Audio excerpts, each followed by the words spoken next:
മകരവിളക്കോത്സവത്തിനോടനുബന്ധിച്ച് തിരക്ക് നിയന്ത്രിക്കുവാനും സുരക്ഷ ഒരുക്കുവാനുമായി പോലീസിന്റെ പുതിയ ബാച്ച് ചുമതലയേറ്റു.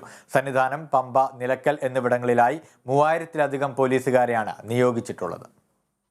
പമ്പ, നിലയ്ക്കൽ, സന്നിധാനം എന്നിങ്ങനെ 3 ഡിവിഷനുകളായി തിരിച്ചാണ് മകരവിളക്ക് സമയത്തെ സുരക്ഷയും നിയന്ത്രണവും ഒരുക്കുന്നത്.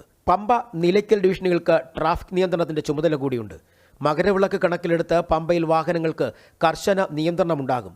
KSRTC ഒഴികെയുള്ള വാഹനങ്ങൾക്കാണ് പമ്പയിൽ നിയന്ത്രണം ഉണ്ടാവുക.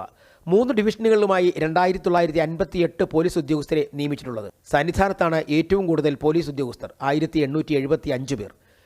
പിന്നെ ഇവിടുത്തെ ഡ്യൂട്ടിയെ പറ്റി ഞാൻ പ്രത്യേകിച്ച് പറഞ്ഞു തരേണ്ട കാര്യമില്ല. സന്നിധാനത്തെ ഡ്യൂട്ടി എന്ന് പറയുന്നത് ഇത് നമ്മുടെ ലോ ആൻഡ് ഓർഡർ ഡ്യൂട്ടിയോ പോലീസിൻ്റെ മറ്റു തരത്തിലുള്ള നമ്മൾ ഒരു ക്രൗഡ് മാനേജ്മെൻറ്റും അല്ല. ഇവിടുത്തെ ക്രൗഡ് മാനേജ്മെൻറ്റും ഇവിടുത്തെ ഡ്യൂട്ടി എന്ന് പറയുന്നത് നമ്മൾ ഭക്തർക്ക് ആവശ്യമായിട്ടുള്ള ഫെസിലിറ്റേഷൻ ശരിയാക്കി കൊടുക്കുകയാണ്. 12 സെക്ടറുകളായി തിരിച്ചാണ് സന്നിധാനത്തെ തിരക്ക് നിയന്ത്രണവും സുരക്ഷയും ഒരുക്കുന്നത്. ഓരോ സെക്ടറിന്റെയും ചുമതല ഓരോ DYSPമാർക്കാണ്. കർശന സുരക്ഷ ജനുവരി 19 വരെ തുടരും. കേന്ദ്ര അർദ്ധസൈനിക വിഭാഗങ്ങളും സന്നിധാനത്ത് സുരക്ഷ ഒരുക്കുന്നുണ്ട്. സന്നിധാനത്ത് തിരക്ക് മരക്കൂട്ടം വരെ നീണ്ടുപോകാതിരിക്കാൻ വേണ്ടി ക്യൂ കോംപ്ലക്സ് ഉൾപ്പെടെ ഉപയോഗിക്കാനാണ് പോലീസ് തീരുമാനം. ഒപ്പം 18ാം പടി കയറുന്നത് വേഗത്തിലാക്കും. ശബരിമല സന്നിധാനത്ത് നിന്നും സബിൻ ചെത്തിയിലും അനന്തൂനൊപ്പം D. Binoy, Kerala vision news.